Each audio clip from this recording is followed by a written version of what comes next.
El conocimiento ayuda a la humanidad. Cada día la ciencia y la tecnología llevan a nuevas formas de ver la vida y el futuro. Cada amanecer nos sorprende con algo nuevo para el hombre. Ecos de la ciencia, despertando curiosidad.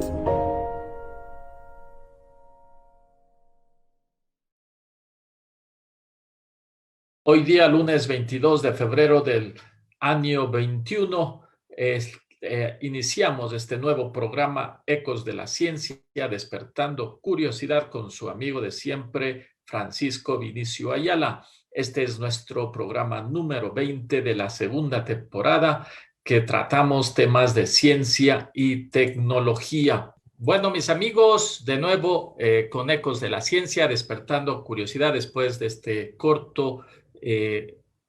cortes comerciales, y ahora con el invitado de la semana, Luis Mario Chávez. Ya lo habíamos presentado, es de formación economista, graduado en la Universidad Santa María de Chile y luego hizo también su maestría en administración de empresas en otra universidad chilena. Tiene más de 10 años de experiencia en el sector privado y pues con diferentes tipos de cargos, pero ahora trabajando para la Alianza para el Emprendimiento e Innovación, que luego nos va a explicar un poquito más sobre este tema que queremos tratar ahora, que es pues la emprendimiento e innovación que podría pues beneficiar al país en mercados internacionales. Muy buenos días, Luis. Muchas gracias por haber aceptado la invitación.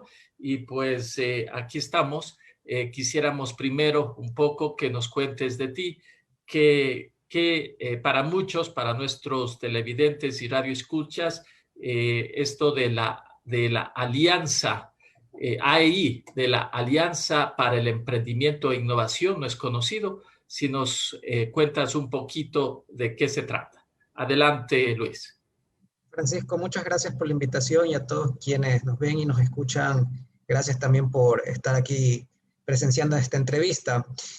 Primero, soy Luis Mario, soy coordinador de áreas de la AEI ya desde hace 5 años y en mi vida profesional, gracias por la introducción, Francisco, también he sido emprendedor. He sufrido lo que todos los emprendedores sufrimos en este camino y también he sido innovador y continúo ese camino a la par de lo que hago en la AEI. La Alianza para el Emprendimiento e Innovación es una red, y con red quiero decir es un grupo de organizaciones privadas, públicas, academia, multilaterales, que se juntan con un único propósito, un propósito compartido, y es potenciar el emprendimiento y la innovación para mejorar el mundo. La red AEI tiene ya casi 8 años, ahora en el 2021, y nació desde el sector privado como una iniciativa que permite articular, que crea un espacio de confianza en donde identificamos y trabajamos de forma articulada para resolver los problemas que tiene el ecosistema de emprendimiento e innovación, con este gran objetivo de convertir al Ecuador en un país emprendedor e innovador.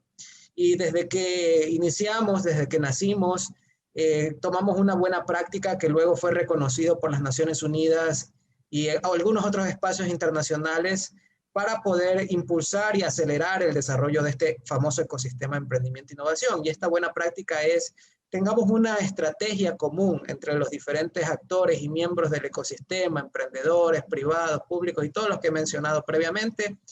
Pongámonos un norte, identifiquemos qué problemas existen en el ecosistema y juntémonos, articulémonos para solucionar esos desafíos.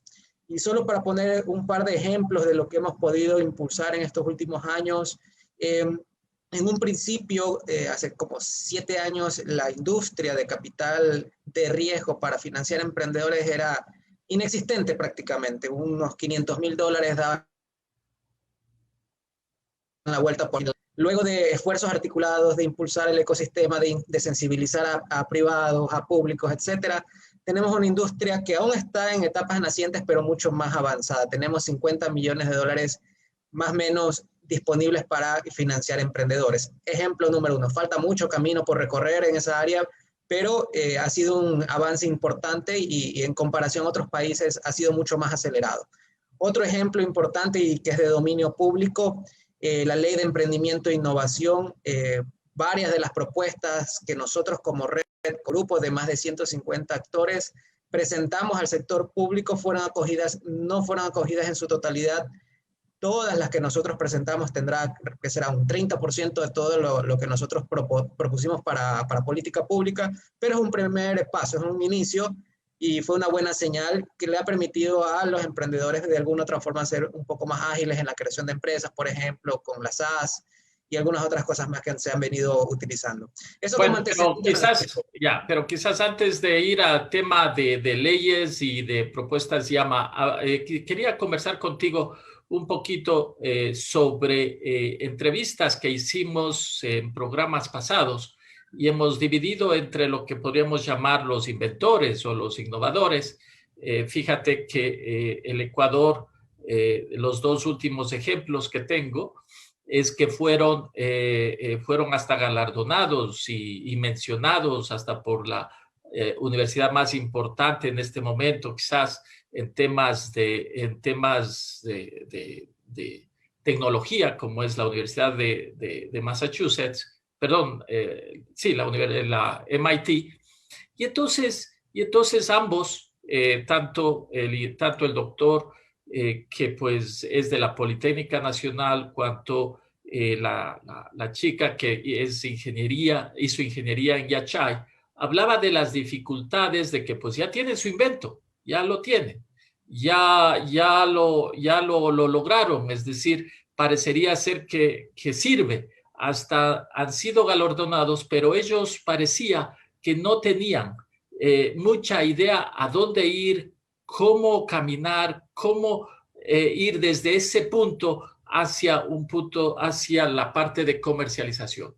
¿Cómo miras tú esos desafíos? Porque estamos hablando de invenciones que posiblemente pueden ser aplicables a lo que necesitamos, a exportar, a traer más divisas, a generar empleo, es decir, innovaciones importantes. Bueno, Francisco, esta pregunta te la voy a contestar en dos partes. Una, mi criterio personal técnico, y la segunda con un ejemplo real en Ecuador. Mi criterio personal técnico, y es de que luego de conversar con empresas, con emprendedores, con universidades, entender el dolor que existe realmente en el ecosistema, te podría decir de que todavía nos falta ese espacio que tú bien mencionaste, la comercialización de las tecnologías, las capacidades de las universidades existentes para poder comercializar, no para investigar, porque para investigar son muy buenos, pero para comercializar todavía tenemos mucho en deuda. ¿Qué implica eso? Y si nos ponemos a ver en otros países cercanos, Colombia, Chile, y por no decir más al norte, las universidades se han dado cuenta de que el modelo de negocio de educar, de tener matrículas, no es el futuro. El futuro es poder generar nuevos negocios que salgan o nuevas empresas, spin-offs, como se les conoce en esta temática, que les permitan luego hacer que la universidad, teniendo inversión en esos emprendimientos, pueda tener unos crecimientos mucho más acelerados que dando clases o vendiendo matrículas. Esa es la realidad, cómo las universidades extranjeras ven las oportunidades atrás del emprendimiento basado en ciencia. En Ecuador todavía estamos en la etapa de entender esa evolución, esos modelos de negocio nuevos por parte de las universidades. Y eso ha hecho que no se profundice o no se profesionalice la articulación para poder llevar a los emprendimientos, a las investigaciones al mercado. Tanto así de que si vemos ya las investigaciones, muchas de ellas que son espectaculares, increíbles, no necesariamente resuelven una necesidad que pasa en el mercado. Y eso ha generado que exista un gran volumen de investigación, pero poco acercamiento hacia una necesidad de mercado, como lo hemos mencionado. ¿Qué se debe hacer? ¿Cuáles son los pasos que deberían suceder inmediatamente? Y no necesitamos de legislaciones, no necesitamos de tanta habilitación, y es una voluntad del sector académico, una voluntad de los investigadores, y una voluntad que siempre yo le he visto presente del sector privado, y es creemos los instrumentos para que el académico, para que el investigador pueda conversar con el mercado. Y si tomamos los casos internacionales, existen las famosas oficinas de transferencia de tecnología, que son esos individuos, personas que entienden cómo hablar el idioma del mercado y lo traducen al idioma científico y viceversa. Eso en el país vemos que todavía falta mucha tela por cortar, pero hay buenas iniciativas y ahí entre paréntesis, la AEI desde el año pasado lanzó un programa con 7 empresas y 7 universidades. Y nos sentamos en una mesa de confianza y le llamamos el famoso partido universidad-empresa, porque entramos a jugar en una cancha, a ver cómo nos iba de un lado y del otro, pero con el gran objetivo de poder cerrar esa brecha que hemos identificado y que tiene muchos años en el ecosistema, y es cómo hacemos para que la universidad entienda las necesidades del mercado y cómo hacemos que el mercado confíe más en las universidades y así llegar a tener proyectos basados en ciencia que tengan esa posibilidad de escalabilidad e internacionalidad. Eso es mi criterio personal. Y te pongo un ejemplo breve. Una universidad al sur del país que entiende un poco mejor este lenguaje y este análisis que te comento, ha tenido ya un par de casos interesantes de spin-offs, donde científicos, estudiantes, parte de su claustro han desarrollado empresas que han comenzado a generar bastante tracción en el mercado. Una de ellas está basada en biotecnología y esta empresa de biotecnología que al final de cuentas tiene un modelo muy interesante de economía circular, de agregación de valor en nuevos tipos de materiales biológicos para alimentos y bueno, y algunas otras cosas y bondades, está no solo comenzando a escalar su modelo a tamaño industrial, sino que también está comenzando a jalar al desarrollo de un ecosistema completo de biotecnología. Lo que estamos hablando es de que es tan importante que existan estas instancias, estas spin-offs de las universidades para el desarrollo de los ecosistemas, para el desarrollo de los negocios, y a partir de estas iniciativas se generarán muchos más emprendimientos, muchos más negocios que vengan de las universidades o que vengan de los emprendedores de a pie. Siempre que esté la oportunidad, la oferta y la demanda, más jugadores aparecerán. Pero lo interesante de ese modelo y ese ejemplo es de que fue la universidad la que dijo, ok, basta con el modelo de las matrículas y vámonos por el modelo que de verdad rinde, y es cómo creamos nuevas empresas que impacten a la sociedad. Y pasando, bueno, tú has explicado muy bien este problema de pasar desde, desde el invento o desde el desarrollo tecnológico hacia el mercado, pero también hace unas semanas entrevisté a un par de chicos emprendedores que ellos sí pues son emprendedores, digamos, emprendedores natos, ¿no? Y ellos encontraron un nicho de mercado, una empresa tecnológica y pues después de mucho esfuerzo han levantado ya pues un par de millones de dólares afuera, pero ellos me indicaban de que pues su empresa está afuera y que igual hay este tipo de esfuerzos, quizás otros 50 parecidos, digamos 50 grupos de emprendimiento, pero que la gran mayoría están terminando fuera. Es más, tenemos un ecuatoriano que ya es casi billonario, pero su empresa está en Estados Unidos. Y todo esto es porque se quejan amargamente de que no hay, digamos, las facilidades y la parte legal que les permita levantar capital, como ellos llaman, inversionistas ángeles, que puedan tomar alto riesgo y que puedan pues desarrollar su trabajo desde el Ecuador y exportar. Entonces estamos ya. Bien, Francisco, has topado un tema muy interesante y lo voy a juntar como dos mundos, el mundo desde la visión del inversionista y el mundo desde la visión de la política pública. Y ¿qué es lo que pasa con los emprendedores que tú mencionas y que sí los ubico a todos los que has ahí comentado? Incluso con el último, nosotros personalmente fuimos a Colombia a hacer uno de esos levantamientos.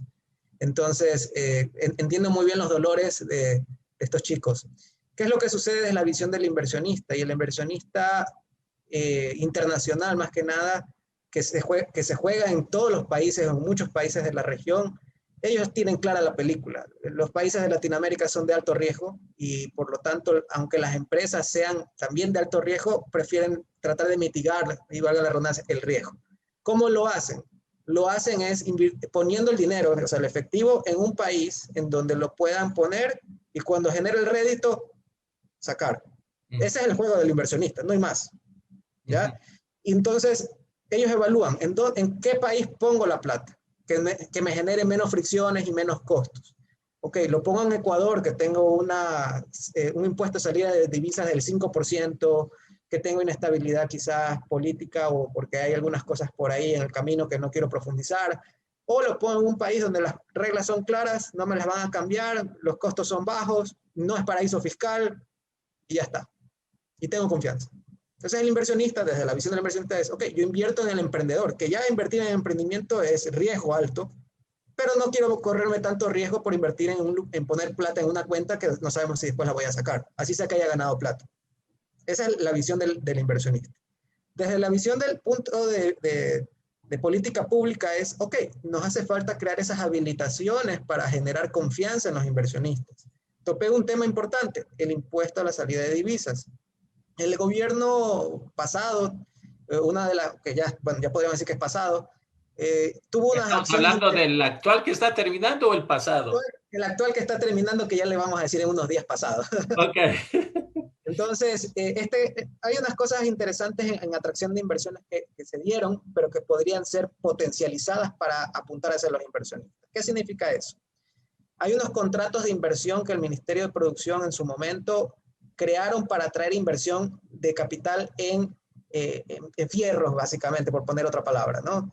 En bienes físicos, ponte una fábrica, etcétera, etcétera, etcétera. Que hay unas bondades para el inversionista internacional, exoneración y otras cosas más. Pero cuando hablamos de inversión en emprendimientos, tú lo que está, como inversionista internacional lo que vienes a poner es dinero por acciones, o sea, por un papel. Para eso no hay ningún beneficio. Hay una tarea importante que todavía tenemos que trabajar como país en política pública y ahí hay una oportunidad para atraer a los inversionistas y darles seguridad jurídica. Eso y otras cosas más que también el inversionista internacional ve al momento de invertir o de poner la plata dentro de un país. Lo interesante, y concluyo esta parte de la intervención, es de que muchos de estos emprendedores que tú has comentado, así sea que sí, jurídicamente están constituidos en otro país, el corazón ecuatoriano de la mayoría de ellos hace que sus operaciones, o sea, contratar gente, esté en Ecuador. En algunos casos, la mayoría, no en todos. Pero eso significa que el material intelectual que hay en el país es lo suficientemente atractivo para que estos emprendedores no se desprendan completamente del país. Y quizás como curiosidad, comparando a nuestro país con no con países desarrollados, pero con los países latinoamericanos, ¿en dónde estamos ubicados en este tema que tú indicas de que pues los inversionistas no vienen, quieren mitigar el riesgo y si tuvieran que escoger se van a otro lado? ¿Qué país de América Latina está como más avanzado con respecto al Ecuador? Sí. Primero una apreciación, Francisco. Los inversionistas internacionales invierten en empresas ecuatorianas. Lo que no hacen es poner plata dentro del país, sino que lo ponen en otro lado. Pero las empresas ecuatorianas reciben la inversión y crecen y hay calidad de ecuatorianos exportable. ¿Qué otros países estamos en el mismo nivel? Pues nuestro vecino Colombia nos lleva una ventaja importante, pero estamos cercanos a ellos. ¿Quiénes nos siguen en la cola? Nos siguen en la cola Perú, está más atrás de nosotros en este sentido, tiene algunas cosas positivas, otras cosas que no son tan buenas. Bolivia también le tenemos mucha ventaja. Panamá, que tenemos nosotros también presencia en Panamá, podemos decir que Ecuador está mucho más avanzado que Panamá en ese sentido. Centroamérica, obviamente. De ahí que naciones sí nos llevan mucha ventaja en la región. Brasil es un monstruo, es otro mundo. Chile también tiene sus ventajas y está muy adelantado a nosotros, al igual que Argentina. Ese es como el ecosistema regional. ¿Por qué? Porque si comenzamos a pensar en cómo compararnos con un Estados Unidos, Canadá o Europa, creo que no vale la pena comparar peras con papas.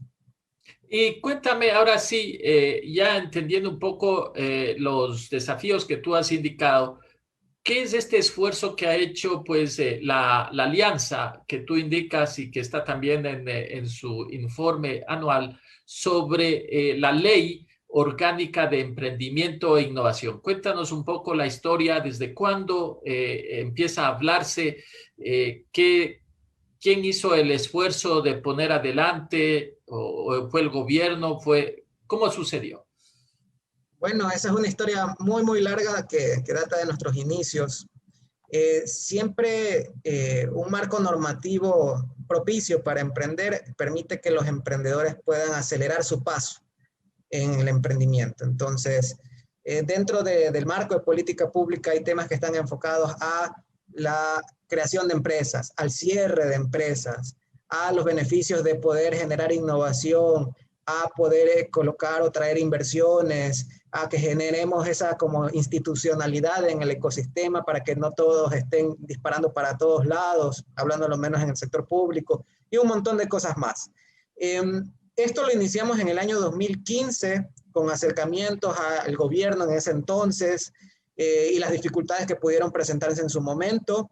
Y cuando digo lo presentamos, quiero decir los miembros de esta red, no yo, nadie de mi equipo, sino más bien los mismos aliados, los mismos empresarios, los mismos emprendedores, fueron quienes llevaron estas propuestas que construimos y diseñamos de forma colaborativa con los dolientes, tomando buenas prácticas internacionales, viendo Israel, viendo Chile, viendo Colombia, viendo otros países.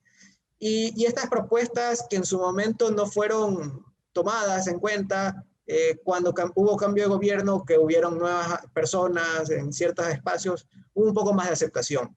Y eso hizo que desde ciertos espacios de la Asamblea se creen las condiciones adecuadas para poder volver a impulsar estas propuestas. Entonces las comenzamos a impulsar, creo que en los 2 primeros años de este gobierno, hasta que al final de cuentas hubo un grupo de legisladores que dijeron, ok, tenemos que hacer algo. Y como te decía en un principio, del 100% de las propuestas que nosotros presentábamos en los diferentes capítulos que debería tener una ley propicia, el 30% fueron acogidas. Entonces todavía tenemos un 70% que nos va a tomar todavía muchos años y estamos para eso, ¿no? Para poder implementar y para poder llevar a mejor término este tipo de buenas prácticas. Y lo que se ha implementado, en poco que se ha implementado, ha generado que primero existe una institucionalidad del sector público para fomentar el emprendimiento. Se creó este famoso CONEIN, o el Consejo Nacional de Emprendimiento. Y ese cuyo objetivo tiene de que cada ministerio, cada institución del Estado no dispare para todos lados en temas de emprendimiento. Que eso al final de cuentas lo que genera es ineficiencias al apoyar a emprendedores, porque cada uno gasta una plata y se interlapan entre ellos. Entonces con este CONEIN buscamos eficiencia desde el sector público para poder apoyar mejor a los emprendedores. La creación de las SAS o de estas sociedades de acciones simplificadas, que hace que al final de cuentas impulses al emprendedor a formalizarse, a ser activos en la economía formal del país. Ahí entre paréntesis nos queda todavía pendiente por parte de las políticas públicas crear o tener un marco claro para el cierre de la empresa, porque abrir la empresa creo que ya está solucionado, pero cerrarla todavía sigue siendo un dolor de cabeza y estamos todavía con una deuda grande en ese sentido. Cuéntame un poquito, la CONAIN, bueno, esto es producto de la ley que fue aprobada. ¿Qué ha hecho de bueno en los últimos 2 años? ¿Cuáles son los principales logros desde el lado del gobierno y la CONAIN? ¿Es realmente un organismo que está trabajando o es otro grupo de burócratas que todos nos quejamos que hay aumento de gasto en el Estado? Lo bueno, primero, antes que entrar al detalle específico, es importante entender de que tener una ley en el bolsillo no significa que es aplicable. Cada ley, todas las leyes que se generan, tienen que tener unos reglamentos. Y los reglamentos son los que le dan la operatividad. Entonces, la ley de emprendimiento que se dividió en diferentes capítulos, y cada capítulo tiene que tener su reglamento, no todos han sido desarrollados e implementados aún por las instituciones públicas que corresponden. Uno de esos es el reglamento que corresponde al CONEIN. Entonces, si no tiene reglamento, no tiene cómo comenzar. O es más complejo. Entonces, si tú me preguntas qué ha hecho, no ha podido hacer nada porque no tiene todavía el espacio como para implementarse. Lo positivo de este espacio es de que no lo han dejado solo para el sector público. Dentro del consejo hay la academia y está el sector privado. En otras palabras, y sin obviamente pagar nada, o sea, en otras palabras, esto no es costo para el Estado ni para las arcas fiscales. Entonces, todos los que están ahí vienen básicamente porque quieren hacer mejor país. Entonces, con esa instancia, una vez que esté operativo, lo que se buscará es de que las iniciativas no se vayan para todos lados, que haya mayor eficiencia. En el momento no está operando, esa es la realidad. Y ahora, ya mirando la coyuntura en la que estamos en este momento, que pues se nos viene un nuevo gobierno, cualquiera que llegue, desde el punto de vista de ustedes, de la Alianza Estratégica para la Innovación, de la red y también del sector privado, ¿cuáles son las prioridades o los aspectos que le van a pedir al próximo gobierno trabajar? ¿En dónde ven ustedes que se debe trabajar con mucha prioridad?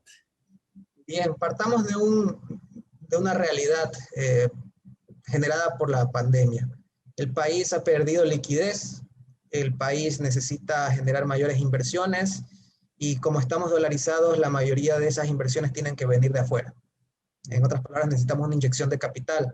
Para poder impulsar e implementar, o mejor dicho, atraer esas inyecciones de capital, necesitamos tener primero una oferta de valor importante para los inversionistas extranjeros. Y segundo, necesitamos tener una casa ordenada y una casa que no se vaya a caer. Entonces, estabilidad legal para poder transmitir o poder permitir a los inversionistas que vengan. Para el primer punto, desde el sector privado se han generado varias iniciativas para crear unos famosos ecosistemas sectoriales, ecosistemas que digan, mira, nosotros como país nos diferenciamos del resto de naciones porque en el Ecuador suceden estas cosas. Sucede que tenemos la luz, mayor horas de luz que pega en la tierra, tenemos ciertos microclimas a las diferentes alturas que tenemos y algunas otras cosas más que nos permitirían que desarrollar un ecosistema sectorial de agroexportación diferenciada. O sea, en otras palabras, frutas o vegetales o lo que sea que no se exportan o que no se producen en otra parte del mundo. Podemos explotar la biotecnología. Podemos explotar el sistema financiero que tenemos, porque como estamos en dólares, y no solo eso, sino que tenemos una tasa de interés pasiva la más alta del mundo, podemos también atraer capital a través de eso. Y algunos otros, son 5 ecosistemas sectoriales adicionales a los que te he comentado, que ya crea la oferta al inversionista extranjero.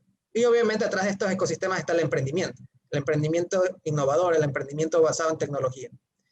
Y con esto necesitamos la otra pata, necesitamos por parte del siguiente gobierno, quien sea que venga, que ponga las condiciones adecuadas para que le genere seguridad jurídica a esos inversionistas y digan, ok, mira, Ecuador tiene una oferta interesante, arriesgamos y pongamos un poquito de capital en ese país para ver cómo nos va. Ok. Bueno, pero eso sí parece un desafío muy grande y quizás les lleve los 4 años del gobierno.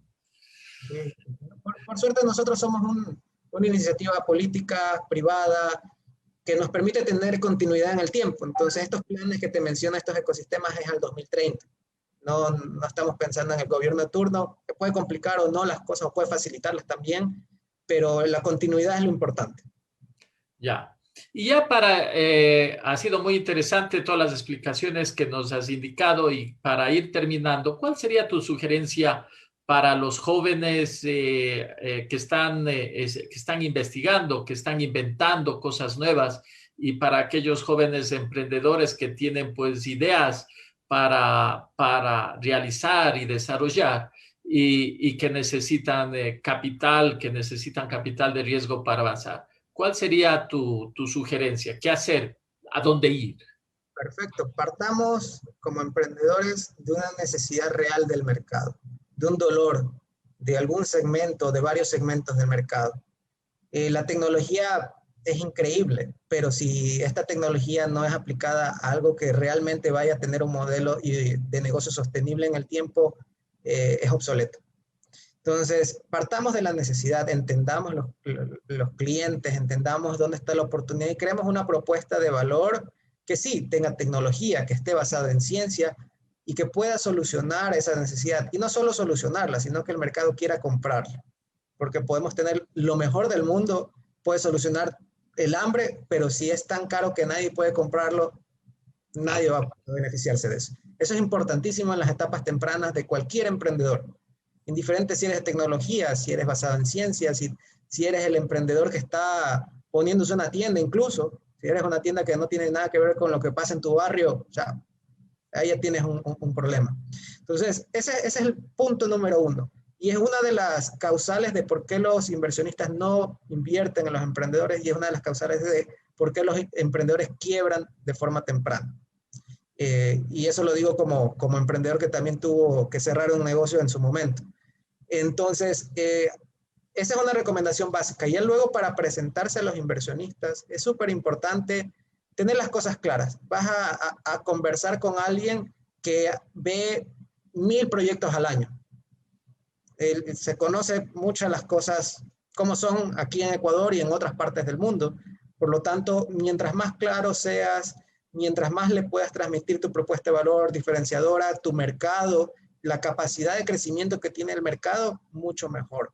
Y eso permitirá tomar una decisión un poco más acertada. Y finalmente, si es que eres un emprendedor innovador, piensa en el mundo. No pienses en el barrio, no pienses en la ciudad, ni siquiera en el país, porque somos 17 millones de habitantes. Piensa en la región, piensa en las Américas, piensa en el mundo. Y eso te permitirá tener una visión un poco más amplia de tu escalabilidad del negocio. Y y para terminar, hablando con emprendedores jóvenes, siempre hablan de las aceleradoras, de estas instituciones que pues te preparan para poder perfeccionar tu producto y ponerte en contacto con inversionistas. ¿Qué es lo que tú sugerirías al respecto? ¿O sería que tienen que buscar este tipo de opción o en el Ecuador tenemos suficiente para recibir el apoyo y todo lo que se requiere para continuar en el emprendimiento? Bueno, el Ecuador tiene un ecosistema de emprendimiento y cuando hablo de ecosistema de emprendimiento quiere decir que es un grupo de muchos actores, empresas, instituciones que dedican tiempo o incluso todo su negocio a trabajar con emprendedores, apoyar emprendedores. Y cuando digo apoyar emprendedores me gusta ser muy específico. Apoyar no significa que venga gratis. Estamos hablando de que emprendimiento es generar el negocio y negocio significa comprar y vender. Por lo tanto, el emprendedor tiene que estar consciente de que en algún momento de su vida de emprendedor va a tener que comenzar a pagar las cosas. Y está bien, es lo correcto. Y en el ecosistema de emprendimiento existen algunos de estos actores que te pueden apoyar. Están las incubadoras para etapas muy iniciales, las de las universidades, las privadas, las públicas, en donde el emprendedor puede ir a ver qué puede acceder o qué apoyo puede acceder. Lo que menos puedes hacer es quedarte en tu casa cruzado de brazos y decir nadie me ayuda, sin siquiera salir a buscar quién te puede ayudar. Entonces, y el Internet te permite acceder a todos ellos. Y más aún ahora en este mundo en donde todo es digital, donde menos nos podemos ver. Eso es lo primero. Y lo segundo es, una vez que estés dentro de este programa o del programa que a ti te corresponda, porque no todo programa se puede decir, estándar para todos. Siempre habrán algunos que puedan apoyar a emprendedores en cierta etapa de la vida, otros para otra etapa de la vida, etc. Hay que saber a dónde ir y con quién conversar, ¿ya? Y entender en qué etapa también estoy yo. Si estoy en idea, no me voy a ir a una aceleradora porque de ganas voy a presentar un proyecto de un inversionista en idea, porque me lo va a rechazar. Tengo que ir a una incubadora. ¿Para qué? Para que me ayude a perfeccionar mi idea, para que me ayude a mejorar, a poder llegar a mercados inicialmente y ya con esa atracción, ahí sí, ahora me voy a conversar con un inversionista. Pero ¿qué pasa si es que me falta plata antes de llegar al mercado? Hay instrumentos en el ecosistema que te ayudan a financiarte en estas etapas muy tempranas. Están los capitales semillas que el sector público genera, Cenecit, el Ministerio de Producción, etcétera, etcétera, etcétera, etcétera. Fundaciones incluso como Fundación CRIFET también que da capital semilla y muchos otros, ¿no? Pero es importante acercarse a ellos, preguntar, averiguar y ver si es que yo soy candidato para eso. Porque no todos, como digo, son para todos. Y con eso entendiendo claramente y subiéndome a ese carro que me va a llevar de un lado a otro como emprendedor, saber de que llegará el momento en que yo ya tenga que afrontar la realidad, y la afrontar la realidad es el mercado me va a comprar en el tamaño o en el volumen que yo quiero. Y para eso es importante haber hecho bien las tareas previamente. Para eso están las incubadoras, las aceleradoras, etcétera, etcétera. Para eso están los inversionistas que te guían a veces también por dónde ir. Y con eso ya puedes decir que estás teniendo éxito como emprendedor. Pero hay que ser lo suficientemente humildes como para decir, si mi idea no es buena y en el camino la tengo que matar o la tengo que cambiar, hay que hacerlo. Muy bien. Entonces, con eso, en realidad es un muy buen resumen final. En realidad, como todo en la vida, pues si uno quiere ser emprendedor, tiene que ir afuera, no solamente tener su idea, sino ir afuera, buscar, ir por los pasos que tiene que ir para poder llegar a un éxito. Muchas gracias, Luis. Ha sido muy interesante y pues hemos aprendido muchísimo del tema y esperemos que pues el próximo gobierno, cualquiera que llegue, siga apoyando o al menos vaya por este camino y podamos tener más emprendedores. Muchas gracias, Luis. Gracias, Francisco, y gracias a todos.